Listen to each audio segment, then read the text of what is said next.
So yes, I do agree with Senator Bernie Sanders and having a moratorium on data centers until we can have like the legislation catch up with that technology. You know, having closed loop cooling, like water cooling for the servers. You know, ending the Chat GPT, like every one prompt is 7 water bottles just down the drain, and making sure that we have data protections like that is what's seen in the EU, but make it better. Because like, what data is it? It's our online data they are selling to multi-million-dollar corporations without your consent. So having all these reforms on data centers, granted, what do we do? You know, with unions and the trades right now until we get to that point.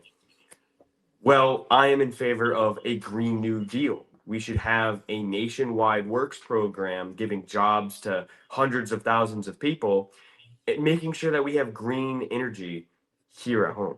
We need to make sure that we are going away from destroying our ecosystems and actually building up our infrastructure, our power, like our energy sector, and that will create a lot of jobs in doing so.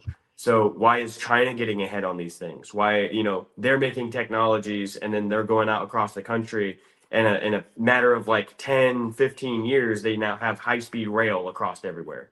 Why can't we put our workers to that task and make sure we have high speed rail across this country, giving many workers jobs, making sure that we have, completely renewable energy, saving the planet practically, and creating green jobs along the way. So there's no sense. It's just like, where you focus, like what are you building? Let's have things that are more productive, worth building.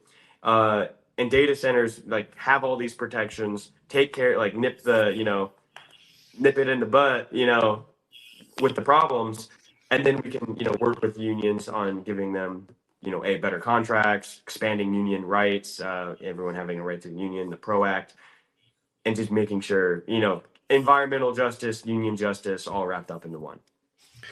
It sounds like labor is basically in the same position that a lot of our communities are here. It's like, well, we're fighting for scraps, and the data center is kind of like the only thing you got. We could actually be building things that serve whole communities and serve us in a more holistic way. My God. High-speed rail, I'm all about it. Listen, I'm still a 4-year-old at heart. I love trains. We can fly to the dark side of the moon, but we can't get from Washington to New York at more than 60 miles an hour. That's insanity.